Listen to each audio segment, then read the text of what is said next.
nang malapit tayo sa Panginoon. That we are close to the Lord. Important result that we are close to the Lord is we have peace. At kahit paulit-ulitin ang pag-uusap nito, lagi kulang at kulang pa rin ang kapayapaan ng tao sa kanyang kalooban. One great quest of a man is peace. In fact, this is the one greatest answer of the Lord because there is a great need of it. John 14:27, Jesus says, "Peace I leave with you, my peace I give to you. I do not give to you as the world gives. I do not let your heart be troubled and do not be afraid." So there's one big trouble of men's life, and that is war. External war and an internal war. Maraming digmaan ang nagaganap sa buhay ng tao. Isa na doon yung panlabas, na ang kalaban natin ay nasa labas. Meron namang panloob. Ang kalaban naman natin ay nasa sarili natin o nandun sa kalooban ng tao. The external war is fight easier and simple because the enemy is identified. But the internal war is the one that more difficult and more complex. Mas mahirap yung nasa kalooban mo, nasa loob mo ang kalaban. At dahil dito, dapat nating suriin ang relasyon ng kapayapaan at katahimikan ng mga gera at ng mga nangyayari dito sa ating buhay. We look out in Psalms, at the Psalms for personal war and peace. Ito po ang pag-aaralan natin sa hapong ito. Hindi pakikipaglaban sa iba, kundi personal lang po sa ating sarili, personal war and peace. Muli po tayong manalangin. Lord, maraming salamat, Panginoon, sa araw na ito na muli mo kaming dinako sa lugar na ito upang masama-samang makinig, mag-aral, Panginoon, ng iyong salita. Dalangin ko po, Panginoon, na patuloy mo ako itago sa iyong likuran. At ako po, Panginoon, ay umaamin na ako rin po, Panginoon, ay nangangailangan ng pagtutuwid ng iyong mga salita. Dalangin, Panginoon, na patuloy mong buksan ang aming mga puso ang isipan. Upang, Panginoon, hindi lang kami tagapakinig, Panginoon, maging doer of your words kami, Panginoon. Marami pong salamat, Lord, Panginoon, at itiwala namin sa iyo oras na ito sa pangalan ni Jesus. Amen. Amen. Title po natin, Personal War and Peace. We were going to look out in Psalms 23. Isa sa pinakasikat, binabalikan, at lagi nating pinag-aaralang chapter sa Old Testament. Sabi dito, "The Lord is my shepherd, I shall not be in want.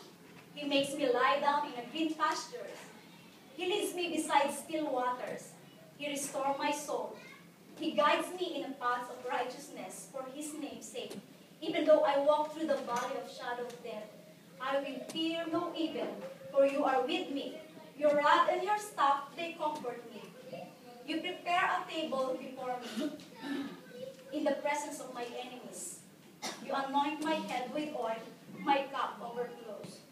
Surely goodness and mercy shall follow me all the days of my life, and I shall dwell in the house of the Lord forever."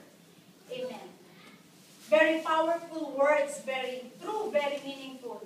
What is relevance to the war and peace that happens in our lives? One of the war that has happened inside in every person is the war because of needs. May mga nangyayari gera sa ating kalooban dahil sa ating pangangailangan, dahil sa ating mga kailangan sa buhay. Sabi ng Matthew 6:25, ito binanggit ng Panginoon, "Therefore I tell you, do not worry about your life, what you will eat or drink, or about your body, what you will wear. Is not life more important than food, in the body more important than clothes?" Dito ay sinuri ng Panginoon ang worry ng tao, ang kanyang pag-aalala, ang nakakagulo sa nangyayari sa kanyang kalooban ay may kinalaman sa kanyang mga pangangailangan. At halimbawa na ng pangangailangan na ito ay pangangailangan sa pagkain, isusuot at iinumin. Very basic needs. So how do we get peace and how do we learn from the Psalms to have peace in spite of this? Sabi ng Psalms 23 verse 1, "The Lord is my shepherd, I shall not be in want." Doon pa lamang sa unang linya ng Psalms 23, nandun na yung sagot, ang Panginoon ang aking pastol, hindi ako mangangailangan, hindi ako kakapusin, hindi ako mawawalan. So how can that happen? It can happen because the Lord our shepherd provides food and drinks. Pagka po ating sinuri ang ginawang example ng Panginoon, itong shepherd and flock relationship na dapat nating balikan kung ano ang nangyari sa shepherd and flock sa kultura ng Israel, ay isinulat nung isinulat ito sa yung awit na ito. Siyempre, ang pastol ay nag-aalaga ng tupa. At maraming inaalaga ang tupa sa pastol, minsan mahigit 100, minsan 50, depende. At napakahalaga ng papel ng isang pastol sa buhay ng tupa sapagkat maraming panganib ang buhay ng isang tupa. Everybody wants to eat this animal. Gusto siyang kuhanin ng mga magnanakaw, gusto siyang kainin ng mga mababakis na hayop, at gusto pa rin siyang patayin ng ibang mga tao. Meron talagang danger sa buhay ng isang tupa. Siyempre, pwede din ang danger niya katayin siya ng mismong nagmamay-ari sa kanya. Pero hindi naman lahat ay pinapatay sila. Kasi napapakinabangan na itong mga tupa dahil yung mga balahibo nila ginagawang damit, ginagawang wool, minsan nagagatasan sila, kaya hindi naman sila pinapatay o pinagbibili. At din ang kailangan ng tupa, pagkain at inumin. Bakit yung inumin problema? Kasi sa atin, hindi naman problema yon. Pero, doon sa lugar ng Israel, disyerto kasi yun, mahirap ang mga inumin doon. Mahirap kumuha ng tubig. Kakaunti yung tubig, laging kinakapos. At ang mga tupa, pag dinadala siya sa malalayong bukidin o kaya sa mga wilderness, ng kanilang pastol, umaasa lang sila sa matatagpuan nilang tubig doon. O kaya, pag umulan sa gabi, at gigising sila sa umaga, agang-aga na ng kanilang paglalakbay, sinasama sila ng kanilang pastol para hanapin kung saan yung naipong tubig na yon. The ground in Israel and the desert around in Ridin Peninsula is porous. Hindi pumupunta yung tubig agad, hindi sinisip-sip ng lupa. Umaagos lang daw ito, dumudulas lang sa ibabaw ng lupa at naiipon. Kung saan merong konting mga hukay at mga lambak na naroon. At pag-alis ng mga tupa ng kanilang pastol at paglalakbay sa paghahanap nila ng tubig na noon, mapanganib ang kanilang paglalakbay. At pag hindi pa nila nakita ang tubig na ito, nanganganib ang kanilang buhay, baka mamatay pa ang mga tupa nito.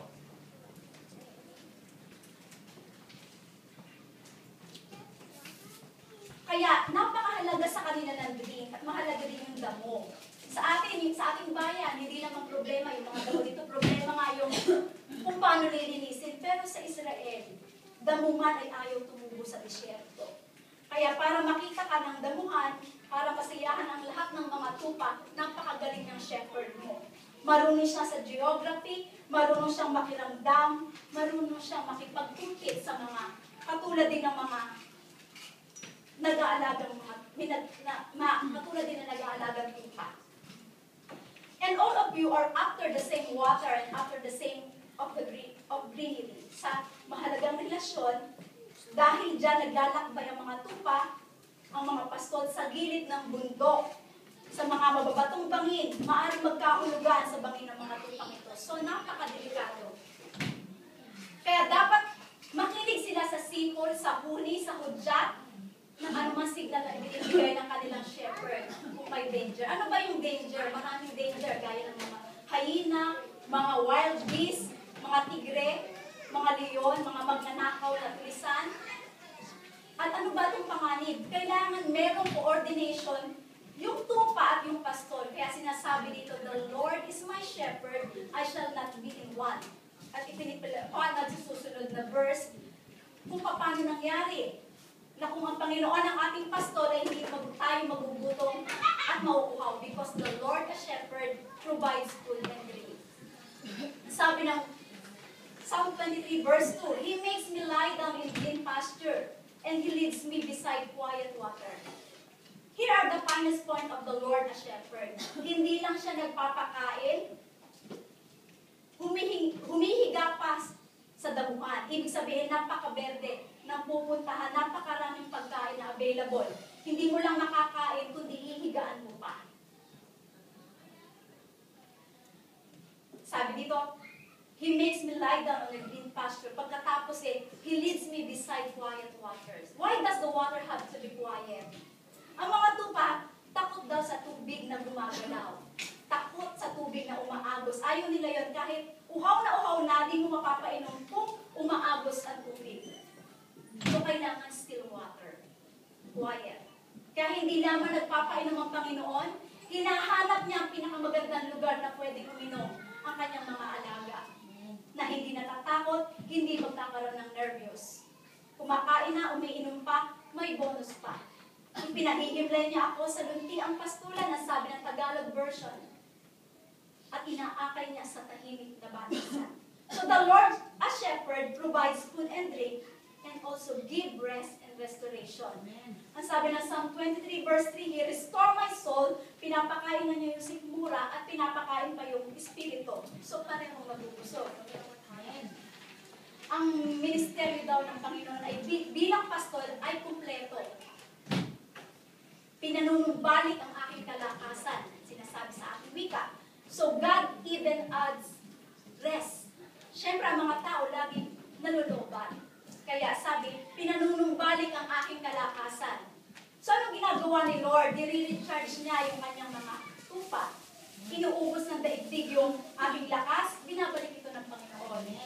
Inuubos ng mga tao ang pasensya, binibigyan tayo ng Panginoon ng maraming pasensya. Inuubos ng mga tao yung pag-ibig mo, binibigyan ka ng Panginoon ng pag-ibig para ka ma-recharge. Napakahalaga ng relasyon natin. Siguro, malinaw na sa atin na hindi lang tayo nag-uusap tungkol sa hayop. Hindi naman talaga yung tupa noon ang pinag-uusapan natin, kundi yung tayo ngayon. Tayo ang mga tupa ng Panginoon. At ang Panginoon ay ang ating pastor. Hinahanapan lang natin ng magandang paliwanag doon sa relasyon ng tupa at ang pastor noong araw. Yung relasyon natin ngayon sa Diyos. So the Bible is full of metaphors and unless you go beyond the symbolism and the symbol, it could not be so beneficial to us. Kaya kailangan natin isipin ngayon pa lang na tayo yung tupa at ano naman ang Panginoon Diyos bilang shepherd. Pag ang Panginoon nagpakain marami, pag siya ay nagpainom sa quiet water pa, because the Lord gives bonuses to His blessings. Sabi ng Proverbs 10:22, the blessing of the Lord bring wealth and adds no trouble to it. Kapag ang Panginoon ay nagbigay kumpleto, maganda ang packaging, maganda ang loob, maganda ang pagbibigay. Tahimik, special blessing, and provisions are received in peace. Kaya kung akala natin na nabibless tayo ni Lord, nagkakapera tayo, pero ang gulo-gulo naman ng buhay natin, anong procedure? Hindi tahimik, mag-isip-isip tayo kung sa Panginoon nga ang blessing ngayon. Amen. Kasi kung ang Panginoon, sa Panginoon ang gagaling ang pagbibigay, napakaganda ng bigay, may bonus na. May bonus pa. Tahimik, payapa, magaan, maluwag sa kalooban. Amen. Ano pa ang gera ng tao? Another war within is the sense of direction. Marami tayong gustong puntahan na hindi natin malaman lagi kung alin ang pinakatama. Maraming daan na nakabukas. Hindi natin alam kung alin ang pinakaligtas. So there is a lot of confusion. But the Lord as shepherd guides. Kung tayo man ay nalilito, tayo man ay binubulungan ng Panginoon kung anong dapat natin gawin. Alam niyo po, yung mga tupa, kadalasan yan ay nasa likod niya yung mga shepherd.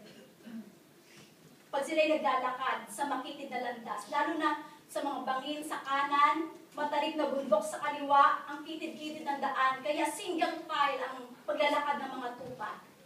At ang kanilang pasol ay nandun sa pinakalikudan.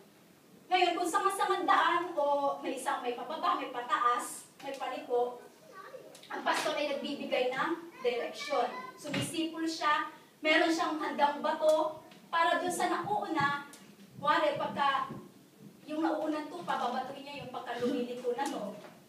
para yung mga susunod, hindi sila naliligaw. So, dapat nakikinig sila sa direction na binibigay ng kanilang pastor.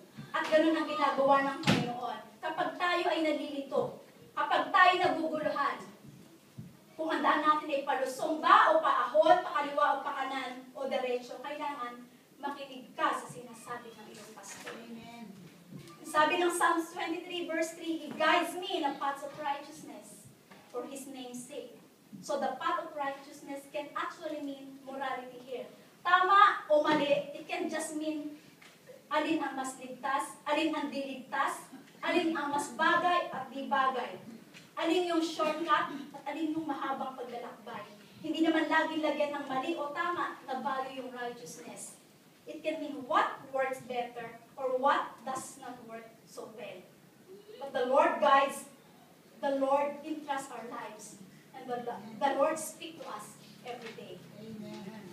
Yes, Lord. Kaya kung nalilito ka, huwag agad liliko. Kakanan o kakaliwa, maghintay, manalangin, maghintay ng signal. Amen. Pinapatubayan tayo sa tamang daan. Sabi ng Panginoon. Ang aking pangalan, ang kanyang pangalan. Sabi ng Tagalog, upang aking parangalan ang kanyang pangalan. It is the interest of God that His flock get to travel well. Para rin yan sa Kanya, sapagkat ayaw niya tayo na napapahamak. So yung gusto mo at gusto niya at gusto ng Panginoon ay pareho. Ayaw ba natin ayaw niya tayo mapahamak, ayaw din ng Diyos. Kaya bakit hindi tayo makapag-iwala sa Kanya? Dahil yan din ang gusto niya sa buhay natin. Amen. Another war that happened inside of us is staying on course. O halimbawa, nakita mo na ang dapat gawin, alin ang tama, alin ang mali, alin ang mas tumpak, alin ang mas mabuti. Pero maraming lakas, maraming puwersang umaagaw sa atin para tayo ay maliko, mapatumba, mabagalan. War that happened inside of us includes staying in the right path, staying correct, or staying righteous. And the sheep tend to go way forward and of course. Sa dinami-dami ng hayop daw sa mundong ito, isa na yata ang tupa sa pinaka-malilimutin. Kahit 100 beses na siya nakadaan sa path na yon, nalilito pa rin siya kung kakaliwa ba siya o kakanan. Napakadali niyang malito at napakadali rin niyang akitin. Halimbawa, may nakita siyang dahon dyan ng mga bungang kahoy, gusto na niya agad itong kainin. Sa Israel po, pag napadaan ka sa mga bukidin, hindi mo pwedeng hayaan yung iyong mga tupa na manginain. Halimbawa, dumaan kayo sa isang maisan, hindi mo pwedeng hayaan na pumitas doon, umatngat at kumain ng iyong mga tupa. Kaya kapag naliligaw, ginagawa ng pastol, pinupukol niya ng bato yung mga tupa para alam niya na mali yung ginagawa niya. Para tumigil siya sa mali niyang ginagawa. Para magpatuloy siya. Ang ganda ng relasyon ng tupa at ng pastol. So, we have to stay on course because we tend to go wayward. Hindi naman natin pwedeng sabihin na di ko alam yung ginagawa natin. Kadalasan alam natin. Pero natatalo tayo ng damdamin. Natatalo tayo ng emosyon. Natatalo tayo ng sense of needs. Kaya gumagawa tayo ng mali. Kahit alam natin na mali yun. But the Lord reminds.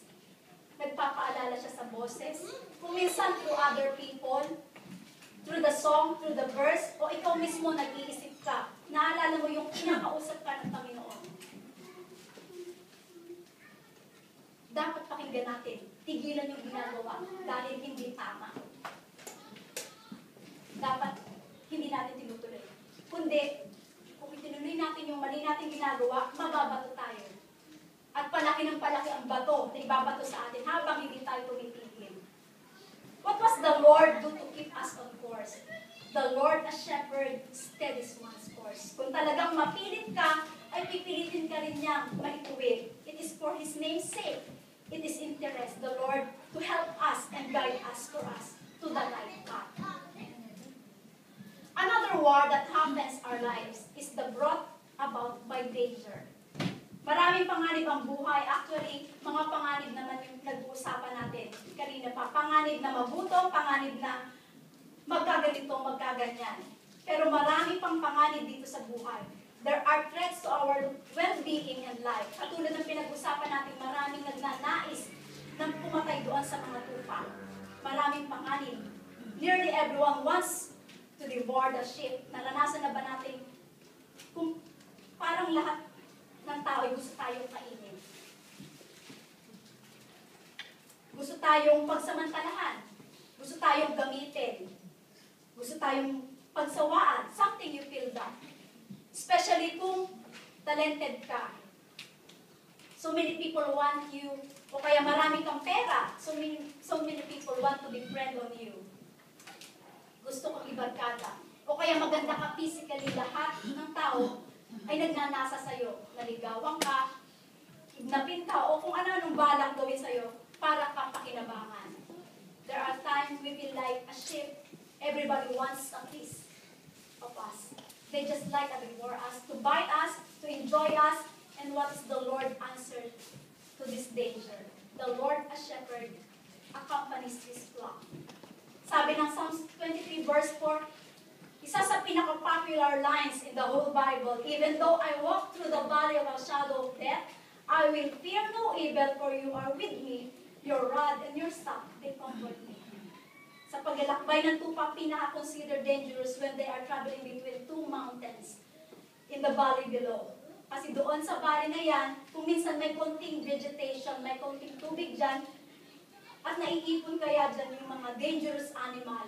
Nandyan yung mga kumakain ng kapwa nila hayop. Nandyan yung mga wild beasts, nagtatago sila sa likod ng halaman, sa mga bato. Kaya mabuti pang maglakad ka sa isang malinis na disyerto kasi alam mo, at kitang-kita mo yung panganib. Pero kapag nasa valley ka, nasa libis sa pagitan ng dalawang bundok ng kaliko-liko, hindi mo alam na biglang liko mo may nakabangang leon. Kaya nga si David noon, nakipaglaban siya sa leon kasi yung nilalapan ng leon yung kanyang mga alagang tupa. Pero sinabi ng Psalms 23, even though I walk through the valley of shadow of death, I will fear no evil, for you are with me. Your rod and your staff, they comfort me. Dumaan man ako sa madilim na libis ng kamatayan, wala akong katatakutan pagkat ika'y aking kaagapay, ang tungkod mo at pamalo ang aking gabay at sanggalan. It is very interesting that the word comfort was used. Sabi, your rod and your staff, they comfort me. Kung ating pong susuriin yung pagkakagawa ng rod and staff, kadalasan po yung pastor may hawak siya, yung isa tungkod at saka yung isa ay pamalo. At yung isa, sa dulo niya, may mga kalawit yun. Na parang question mark sa dulo. At yung mga pamalo niya, pinapamalo niya to sa leon, pamalo yun sa mga hyena, sa mga magnanakaw, sa mga tulisan. Pero nakaliko yung dulo ng isa, kasi pag yung tupa mismo ay lumiliko, at hindi dapat lumiko, kinakalawit niya yung leeg. Ibinabalik sa dapat niyang kalagyan. Masakit yung hinihila yung leeg. Para bumalik ka. But very interestingly, the song said, your rod and your staff, they comfort me. Sinasabi na pag nakikita ko yung hawak ko na yan na pamalo, gumagaan ang loob ko. Natutuwa ako, pumapanapal ako. Alam kong gagamitin mo yan sa mga taong gustong sumira sa akin. Pero alam ko rin, gagamitin mo yan para ituwid mo ang aking pagkakamali. Sapagkat mayroong mga hayop na nahuhulog sa banda-banda doon ng bangin, pwedeng gamitin yung kalawit na yon para siya ay mabalik sa tamang landas. Masakit yung hinihila ka pabalik. It's uncomfortable, inconvenient. It can be painful, but in the end of the day, it's a good for the sheep. Kaya may attitude dito yung sheep. Sabi niya, kahit mo ako hilangin, kahit ako masaktan, ibinabalik mo naman ako sa tamang daan. Amen. Mawawala ako sa pagkakahulog, malalayo ako sa panganib. Comfort ang bilang ko doon, hindi discomfort. Matutuwa ako dyan, hindi ko siya iiwasan kahit ako masaktan. Amen.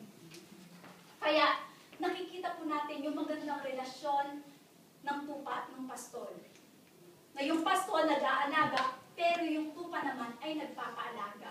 Amen. Handa siyang sumunod at willing. Another war, of course, the sheep always have to face hunger and wants. Related ito sa nasabi na natin, the repetition, need, and war that we have talked about. But a Lord a shepherd feeds. Naulit ang pagpapakain kanina. Binanggit lang, dinadala niya tayo sa damuhan, pinapakain ka na damo. Pero may ibang pagpapakain na ipinakita ang Psalms 23 verse 5. Ang sabi dito, you prepare a table for me in the presence of my enemies. Ipinagahanda mo ako ng salo-salo na nakikita pa nitong mga kalaban ko. Ito pa ang isang pinakamagandang katangian ng ating pastol. Nagpapakain siya sa iyo at nakikita pa ng mga kalaban mo na pinakakain ka. Hindi lang ito pang-iinggit. Malalim ang pinanggagalingan ng salitang ito. Sapagkat sa kultura ng taga-disyerto, mga Bedouins and desert dwellers, pag ikaw ay pumunta at kumain, nakisalo sa kanila. Pag ikaw ay doon si Abraham, may mga dumaan na mga banyaga, pinakain niya po doon sa kanyang tent. Pag ikaw pumasok ka doon, hindi naman usually na nandun sa loob ng tent, doon pa rin yung sako pa rin natin. Kumbaga sa atin, sa Pilipinas, may mga bisita kang mga pandangal. Doon mo yung pinakakain sa balcony na nakikita ng ating mga kapitbahay. Nandun yung mga nakikita kayo na pinag-uusap, yung pinagkukwentuhan kayo, naririnig mo. Kasi nandun kayo sa balcony ng iyong bahay. So nakikita ng maraming tao. Pag pinapakain ka ng taga-tent na yun, ibig sabihin, wala nang pwedeng gumalaw sa'yo, kundi dadaan muna siya sa kanyang pagtatanggol. Dadaan muna siya sa kanyang malamig na bangkay, sabi nga nila. If a desert dweller feeds you in the part of his tent, he's announcing to everyone that he's under your protection. That you are under his protection, that he will die first before anybody could touch you. At ito yung lalim na sinasabi nito. Ang aming pastor ay naghahanda ng pagkain para sa akin. Pinaghahain ako at kitang-kita ng mga kalaban ko. Ano ang sinasabi ng Diyos doon? Walang makakagalaw sa kanyang mga tupa nang hindi muna dadaan sa kanyang mga kamay. Nang tupang ito ay pinakakain niya, ay nalalagay sa kanyang pag-iingat. Inuulit ito sa Revelation na sinasabi, whoever I knock at the door, whoever open the door, I will come in and eat with him. At ipinakikita lang dito ng Panginoon kung sino man ang magbukas sa atin at ako ipinapasok, makikisalo ako. Ganon din ang kahulugan nun. I eat with you, I will die for you, and we are one. This is also symbol, and it's also symbolized the Lord's Supper. Na ang Panginoon ay pinaghati-hati ang tinapay, pinainom at sinabi niya, ako muna ang mamamatay bago kayo. Ipagtatanggol ko kayo, ibibigay ko sa inyo ang aking buhay. Eating is very sacred ceremony in the East. Hindi lang basta kumakain ka, nakasama mo kung sino-sino, laging merong kahulugan ito. At ito'y sinasabi, you prepare a table for me in the presence of my enemies. Marami pong mga shepherd natin ang Diyos, at pwede rin ang Diyos ay nagpapadala sa buhay natin ng iba't ibang mga shepherd, mga under shepherd. Mayroong pinapadala ang Panginoon na para kapakainin ka sa oras na iyong gutom, sa iyong pangangailangan. May pinapadala para ikaw ay ipagtanggol. May pinapadala para ikaw ay bigyan ng shelter. Pinahihiga ka sa mga green grass. Pinapainom ka sa still water. May pinadadala ang Panginoon para samahan tayo sa panahon ng panganib. When we walk through the valley of shadow of death. At may pinapadala rin ang Panginoon na nagpapakain sa iyo sa harap ng iyong mga kaaway. Eh anong kahulugan niyan ngayon sa atin? May mga tao gusto kang mabigo, pero itong sugo ng Diyos, tutulungan kang magtagumpay. Amen. May mga taong gustong kang nakitang gutom, pero nabibigo sapagkat may pinapadala ang Diyos para tulungan ka. Amen. pinapakain ka. Mga shepherd na regalo ng Diyos sa ating buhay. So makikita natin, buhay na buhay ang Diyos kahit hindi tayo nandun sa kultura ng shepherd and flock. Sapagkat maraming mukha ang shepherd at maraming mukha ang mga tupa. Ang importante, sensitive tayo na nakikita natin na kumikilos ang Diyos sa ating buhay. At representative pa ng Diyos ang mga taong ito na siya nagiging shepherd po. Siya yung nagpo-protect sa atin, yung nagpapakain sa akin, yung nagpapaginhawa sa buhay ko. Nakikita natin. At talagang buhay ang Diyos at kumikilos. At pag nangyayari yun, laging na-appreciate natin ang Panginoon.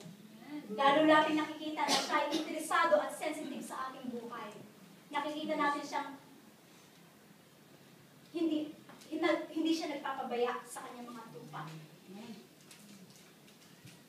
Meron pang description ng Psalms 23 verse 5. You anoint my head with oil, my cup overflows. So, dalawang bagay ang pinag-usapan dito, oil and wine. Kaugaling doon sa disyerto na pag dumating ka sa bahay, na may bahay, ikaw ay pupunasan sa paa at bubuhusan ka ng langis sa iyong noo at yung ulo. Sa atin, pagka summer, sa atin, laging mainit sa Pilipinas. Pagka pinahidan ka ng langis, na pawis ka, tapos bubuhusan ka pa ng langis, ang lagkit-lagkit noon. So parang hindi blessing. Pero sa Israel, pag nag-travel ka sa desert, yung tuyong-tuyong, ang iyong anit, tuyong-tuyo yung iyong mukha dahil sa init, dahil yung hangin ay parang hair dryer doon. Napakalaking comfort na pinahiran ka ng langis. Yung nagpuputok mong balat, yung mga init na init mong temperatura ay napapaginhawa. At sabi, ang Panginoon bilang shepherd, anoints your head with oil. Ibig sabihin, ibinibigay sa iyo yung ginhawa. At hindi lang yon. We are being honored. Because when you are guest and you are not honored, nobody anoints your head. At yun ang sinasabi ng Panginoon nung nagpunta siya sa isang bahay sa isang sikat na citizen. Sabi niya, kanina pa ako dito, hindi mo ako ina-anoint. So yung mabuti pa yung babae, hinugasan yung paa, at pinahiran pa yung buhok ko, at binuhusan pa ako ng pabango. Tapos binamasama ito nung nag-imbita sa kanya. Hindi kasi in-honor ang Panginoon noon. But the Lord gives, when the Lord protects, and the Lord also honor. Hindi katulad ng iba, bibigyan ka pero ihahagis sa'yo. Bibigyan ka ng budget pero kasamang isusumbat sa'yo. Bibigyan ka ng kailangan mo pero sinisigawan ka naman. Ang Panginoon, habang binibigyan tayo, pinapahalagahan pa rin tayo. Amen. The Lord honors. Napakasarap niyang shepherd. Kaya dapat this time, tinatanong natin kung sino ba talaga ang shepherd natin. May iba pa ba? Saan pa tayo hahanap ng ganong shepherd? Sabi niya, you anoint my head with oil and my cup overflow. So sa silangan, hindi lang nagbibigay, dapat siksik, liglig, at umaapaw. Kung talagang pinapahalagahan ka, hindi ka lang magbibigay ng kalahating basong tubig, kundi punong-puno at umaapaw. Pero sa atin ngayon, dala ng kahirapan, dala ng lahat kasi may bayad eh. Hindi mo mabigyan ng punong-puno kasi mineral water yan eh. Ang lahat may bayad. So nanghihinayang tayo. Pero yung ethics, yung sa atin, sa mga, kung ikaw ay probinsyana, alam mo, pagka may bisita tayo, lahat hinahayin natin. Yung parang wala nang kinabukasan, parang wala nang darating na bukas. Kasi ganun yung ethics sa mga probinsya. Kailangan umaapaw, laging punong-puno. Sobra. Dapat marami. Kasi pag konti lang yung binigay mo, parang di ka ginagana. Ganun yung ibig sabihin. Yung kaugalian ng mga taga-probinsya. Kaya yung ating pagtutuunan, ganito rin ang ethics ng mga taga-Israel. Kaya umaapaw ang bigay ng Diyos, hindi konti. Hindi ito pag-aaksaya. Ito'y pagbibigay halaga, honor, doon sa binibigyan. Another war that happens in our life is the war of insecurity. that we lack acceptance, and generally people lack affirmation. Maraming taong kahit ang ganda-ganda na iniisip nila na hindi sila maganda. Maraming tao na kahit maraming nagkakagusto sa kanila, hindi sila kaibig-ibig. At maraming tao nag-iisip na mahal ba ako ng aking tatay, ng aking nanay, ng aking mga anak. Marami tayong insecurities. And what is the Lord, a shepherd, gives the Lord appearance. Idinidiin, inuulit, pinapakita ng Panginoon ang pagpahalaga niya. Kaya ang sabi ng Psalms 23 verse 5, you anoint my head with oil, my cups overflows. Parang kulang pa ba? Yung ganyang patunay na pinapahalagan tayo, yung ganyang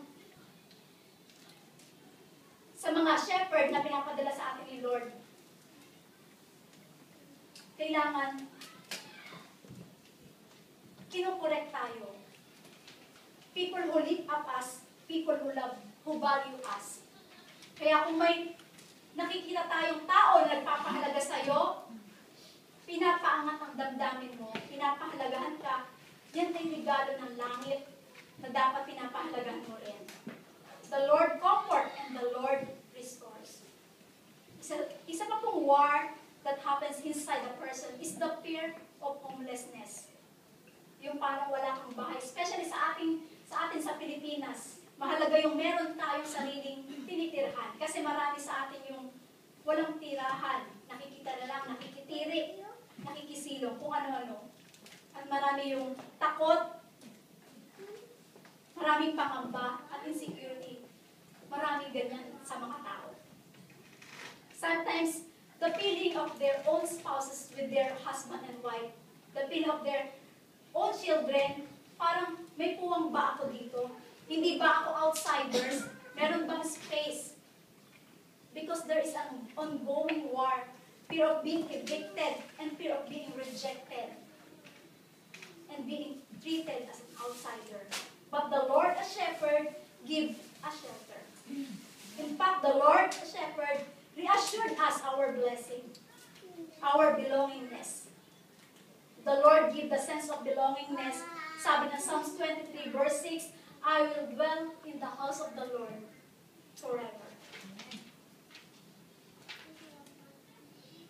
A good shepherd provides shelter and house. Alam mo, sa panahon ng pangangailangan mo, yung meron kang natatakbuhan na yung mapupuntahan, napakalaking ginhawa noon sa atin. So bakit natin pinag-uusapan ang mga bagay na ito? Kasi hindi lang tayo dapat isang tupa. Dapat shepherd din tayo ng iba. Yung mga bagay na gusto natin na matanggap, dapat ibinibigay din natin sa ating mga kapwa. Pinagtatanggol din natin sila, pinakakain, binibigyan din natin sila ng, binibigo din natin yung mga masasamang hangarin ng mga kalaban na sila'y gutumin, tikisin, pabayaan, inaalagaan din natin sila. Ganun dapat ang tunay na kumikilala sa Diyos. The last war is the war against loneliness, the war against spiritual and emotional poverty. Napakahalaga na ito ay ating mapagtagumpayan. Anong sagot dyan ng the Lord a shepherd loves? Because the Lord called the Lord of love. Sabi ng Psalms 23 verse 6, surely goodness and love will follow me all the days of my life. Dahil ikaw, O Diyos, ang aking pastol, dahil sa iyo ako nagtitiwala, sa iyo ako susunod. Ako ay susundan ng iyong pag-ibig. Sa buong buhay ko, pupuntahan ako, susundan, sasamahan ako ng pag-ibig, mapupuno ako ng pag-ibig sa aking buhay. Kabutihan at pag-ibig mo sa akin ay di nagkukulang. Siyang makakasama ko habang ako'y nabubuhay. Sabi ng Tagalog, itong Psalm 23 verse 6. Anong napala natin sa walang kamatayang chapter na ito? God wants us peaceful. Yan lang naman ang bukod tanging gusto ng Diyos para sa atin. Tayo ay matahimik, mapayapa, mapanatag. The external and internal wars that can trouble us, but the deeper war is the internal one. Yan ang kailangan nating magapi. At ang ating takot mga insecurities, napakarami nito, mga phobia, at maraming pag-aalinlangan, at maraming agam-agam doubts, fears, and the way to peace is the Lord as a personal shepherd. God is the same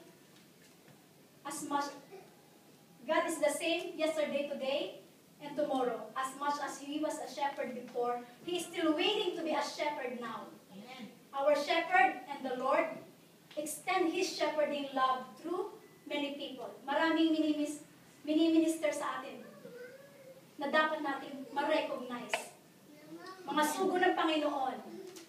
Ang sabi ng John 14:27, sabi ko kanina, peace I live with you, my peace I give you. I do not give to you the world that gives. I do not let your heart be troubled and do not be afraid. Marinaw po, do not be troubled, do not be afraid. Dapat natin ma-internalize na dahil meron gustong manggulo sa atin at manakot. Sabi ng John 16:33, I have told you these things so that in me you may have peace. In this world you will have trouble. But take heart, I have overcome the world. Huwag tayong magtaka kung may mga gulo, kung may mga gera, may mga agam-agam at takot. Sinabi ng Panginoon yan. Huwag kayong magtakad. Dito sa buhay na ito, magkakaroon ng maraming gulo. Pero ang inyong isipin, napagtagumpayan ko na lahat ng yan. So, kailangan natin surrender our lives to our God, to let God rule in our life, to make God our shepherd. Amen. At bago po ako magtapos, muli po natin kantahin ang shepherd of my